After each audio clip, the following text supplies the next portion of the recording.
Hello everyone, Thomas Fleming here. It's turned out to be a nice day. This is moving day today, so I'm going to be able to upload this when I'm done because of the satellite. You may get tired of hearing me talk about it, but it's exciting to be able to get my work uploaded quickly.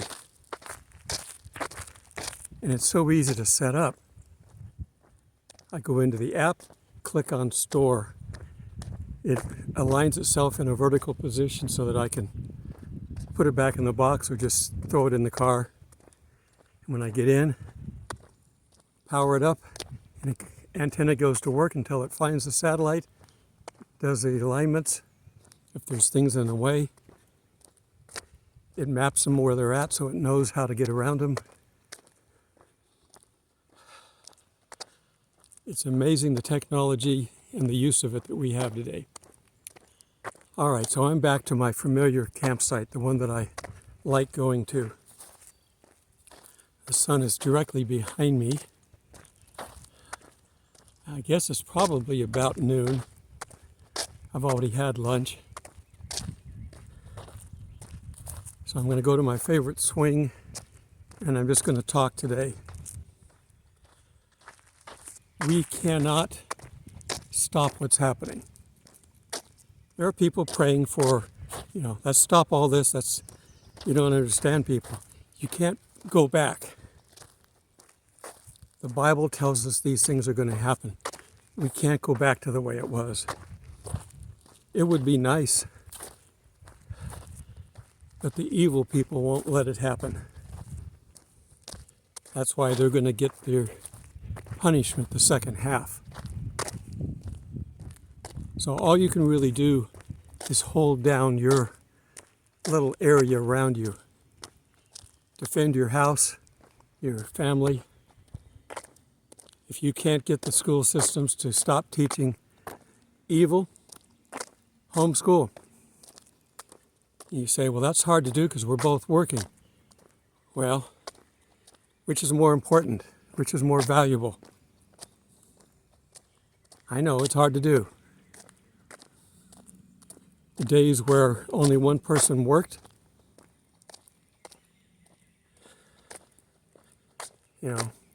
Clinton during his term said that more people are working now than ever before. He was touting that as a plus. But the evil part of that is that included both members of the household, and the education of the children were handed over to daycare. And I was just talking to a teacher here. Hang on, what's my phone say? Telemarketing. I think we can forget that one. It doesn't ring, I just don't want to miss an important call. Waiting for my son to tell me his flight number so I can get him back here in the country. All right, I'm coming up on the swing. So I was talking with somebody here about what they're doing to us in this country. They're dumbing us down on purpose. The average IQ in the United States has dropped, I think, for the first time in years.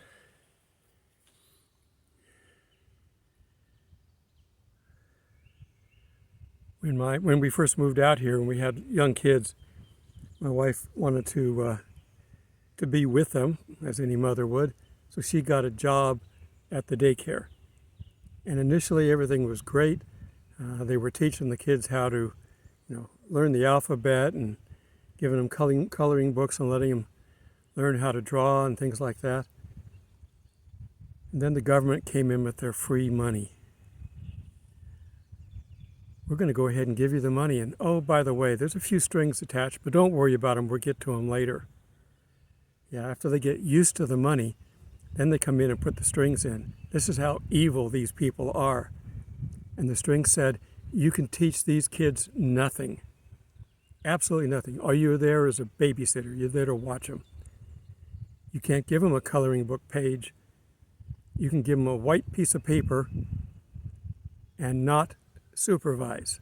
Just let them draw whatever they want. Some of the teachers were getting in trouble for breaking up fights.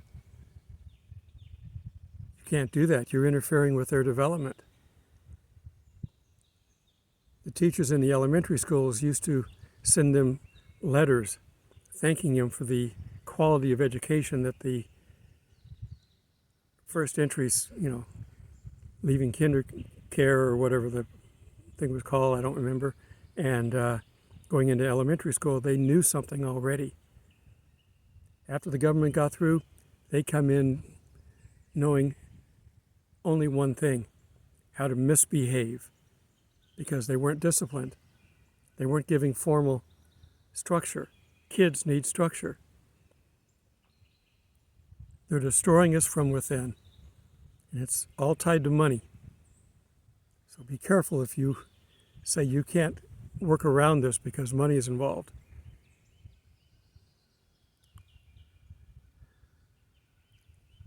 So it's a good thing this world is about to end, because the next few generations are going to be so dumb. They're going to add another gazillion laws of things that we cannot do because you got to protect people from being stupid.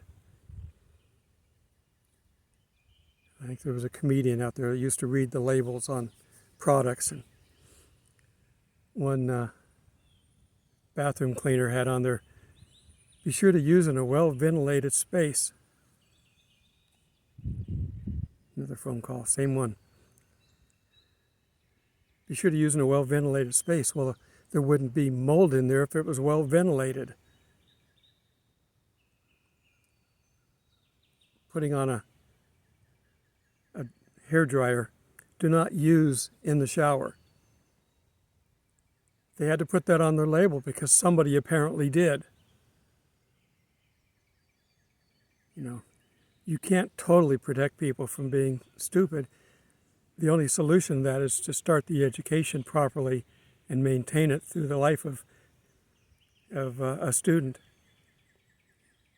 And even works should be teaching people.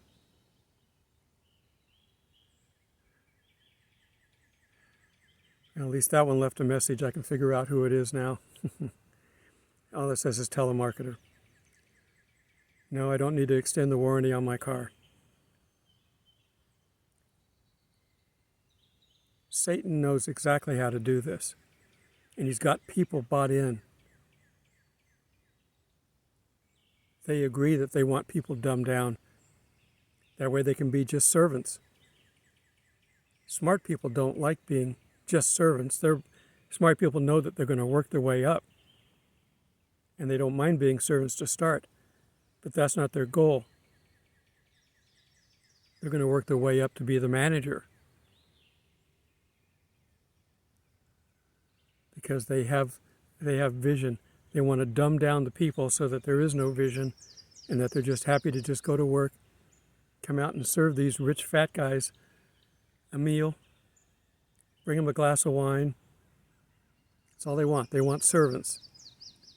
And they don't want as many people, certainly. They want to kill 80% of the people on the earth. That's Satan. And that's the first step. Satan would like to kill everybody, but if he can kill off, starting off with the Christians, if he can get rid of the Christians, that's a good point. He'll go for that. In Revelation 12, he's going to try. But we'll be safe, so don't worry. The world doesn't really have a good future. It's sad. I kind of feel at times like, certainly not equating myself to him, but I get the feeling when Jesus rode into Jerusalem on the donkey and he cried, "I would have liked to have, brought you under my wing like a mother hen and protected you, but you just wouldn't listen." And he's upset what's going to happen too, coming up in the tribulation time frame. But there's nothing he can do. People have free will. Even after the whole thing, even after the millennium, we have Armageddon. because people just won't accept God and won't accept Christ. They think Satan's the way to go. If you haven't noticed that there are now Satan groups in schools that meet. You can't get in and talk about the Bible, but they can have a Satan group. Yeah.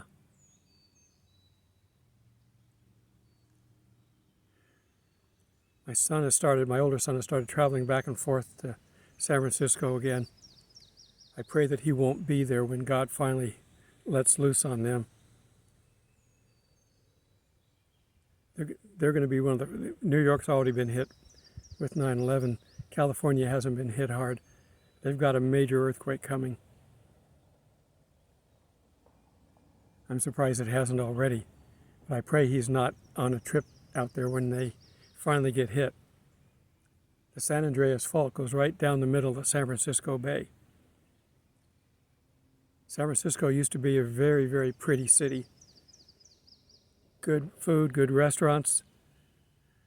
I've lived there back when it was relatively normal. In California, I think at one time was the prettiest state in the country. The last few times I've gone out there, I've been disappointed at the roads that are falling apart, bridges that don't look safe.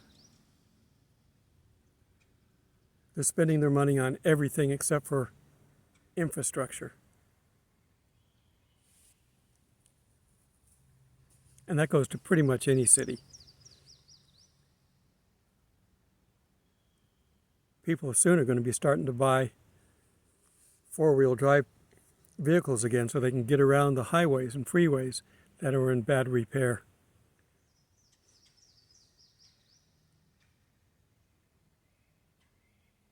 Tesla's doing a good job developing the electric car, but even he admits you can't go full electric yet. You have to maintain gas cars for a little longer because we're not there.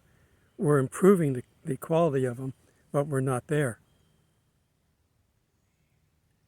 And I don't think, frankly, because it's such a short time until the rapture, I don't think we're ever going to see much more than what you're seeing right now, technology-wise. I don't think we're going to get to Mars. They might manage to get back to the moon, but I don't think we're going to get to Mars. There's a lot of engineering that has to go into that. And probably looking at 25, 30 years, we don't have that. We'll be lucky if we have a year or two. A lot of people are predicting the rapture this year, 2023. A lot of the numbers are lining up with other things that have happened throughout history. Point to this year. They could be right. We had the Revelation 12 sign. This would be the 6th year, 2017, yeah. After September, and we got to go on the Jewish calendar. After September, when it happened, we'll be into the next year. So it could be this fall. But it also could be Easter. Easter and Passover are in alignment this year. You have a Jewish holiday and a Christian holiday in the same time frame. Yeah, I know. We don't know. And we're never going to know. Because Satan cannot know. Our lives depend on it. God is just going to wait until Satan tries to attack, and then he's going to save us. Now, Satan may think he can be fast and smart and do this better than God. He does it all the time. He saw a fish jump. Distractions. That's all that's going on right now with distractions. The bank crisis. I'm still here. I didn't notice anything. But the media was all over it. Distractions. Now, I understand fully why they're having a bank crisis. They want to consolidate all the little banks and have them be bought up by the big banks. That's why they're bailing out the big banks, but not the little ones. They bail out the little bank if a big bank buys it. But if they resist, they'll let them go. Let them go under. To go to digital money, it would help to have a few banks involved, not a whole bunch. The first time they turn the stuff on, it's not going to work right. Nothing ever does. And they're going to be CBDC patch 101, 102, 103. Oh, you lost money in that? Oh, that's okay, no problem. We're just throwing another 1,000 back into your account. It's easier than printing money. And once it's working, just like the school systems, once it's working and we're used to it and we're dependent upon it, then they're going to come in and say, oh, by the way, we need you to sign this document that you agree to this person. And you can either get a mark on your forehead or on your forearm or wrist. But they're going to get us using it first. So don't be afraid to use digital currency. It's coming and you can't stop it. You can't stop any of this. You can pray to God that you're shielded from it, but you can't protect yourself. We have the armor of God. I talked about that in the last video. Ephesians 6:10 starts it. But that's just for fighting the battle. You need to get Galatians 5 too, so you have the gifts, of which joy and long-suffering are part of it.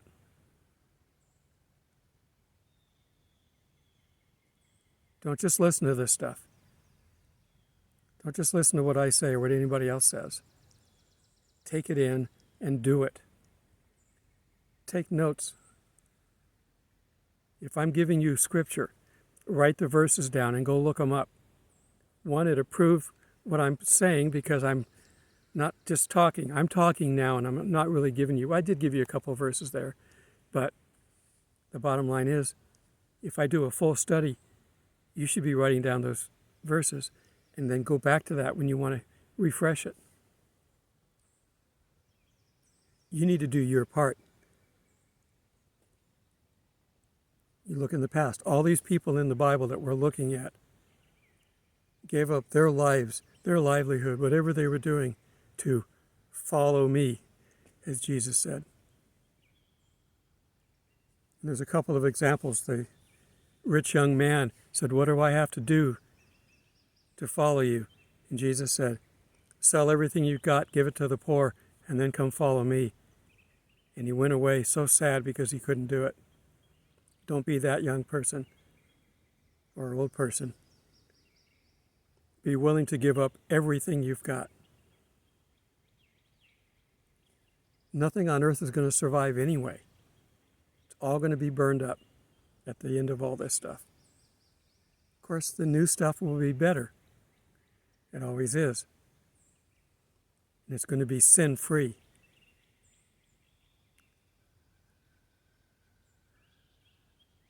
All right, I'm going to do a little bit of videos. I walk back and I'll tack it on the end of this. Yeah, caw. There's so many birds here, and of course, we're already into spring. The weather doesn't know it yet, but we're into spring. This is the first warm day in what we're 2 or 3 days in, and I'm still wearing a long sleeve shirt. It's not 100%. It's comfortable. So I can be out here. I don't have my coat on or my hat. I need to go shave, don't I? I guess that's the next thing on my list. I'll go in and shave. I'll shower and shave. I do it in the afternoon. I've gotten to where it's been so cold, I don't want to go in there and shower in the cold morning. I wait till it warms up. 45 degrees has been better than 28 degrees in the morning. But I think we're close to 60, maybe 65 today. I haven't looked. We're slowly warming up. We got a little bit of rain coming this week, but nothing major.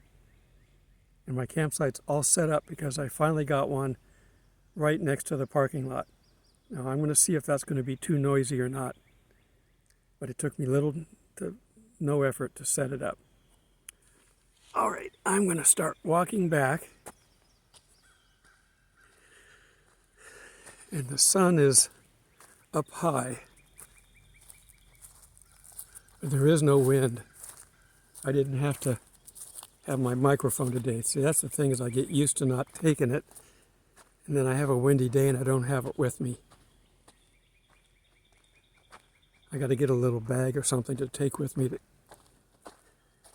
has everything. There's no cell signal here, but I should start picking up mine in about 50 yards. Let me turn this camera around and I'll walk back and talk. Okay, let's see. Let me turn around. There's the river and the swing over there. And a nice big farm on the other side of the river. This is midweek, so there's a few people here. I see somebody over there eating on a bench. There's probably a few people out on the hiking trail. We have a lot of RVs in the RV side, and on my side I think there's 4 or 5 campers. As we get closer into summer, there'll be a lot more campers, but then we're dealing with the extreme heat. It's okay, I have air conditioning.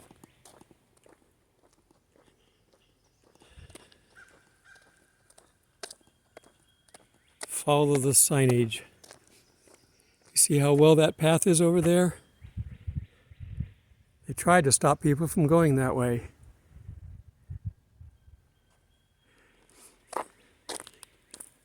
But the parking lot you park in is right over there.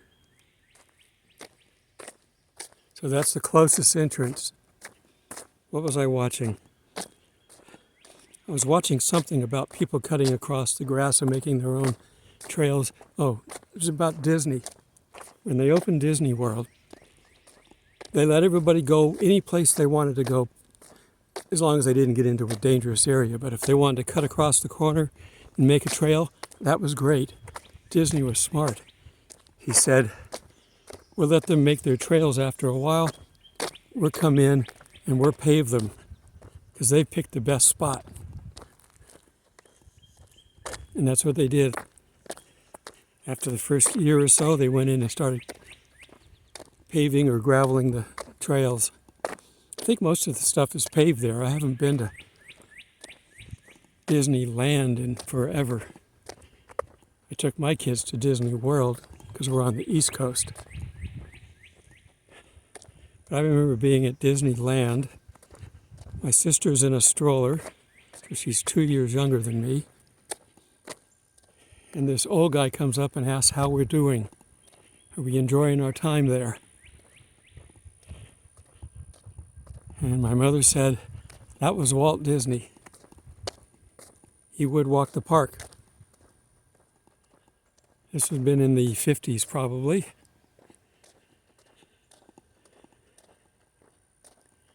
All right. Somewhere in those trees is where my place is. I'm going to go ahead and end it here. We should be meeting in the clouds soon, but hold the fort. Stay armored up and fight your little area, not physically, but spiritually. Keep it solid. Keep it safe. Till we meet in the clouds.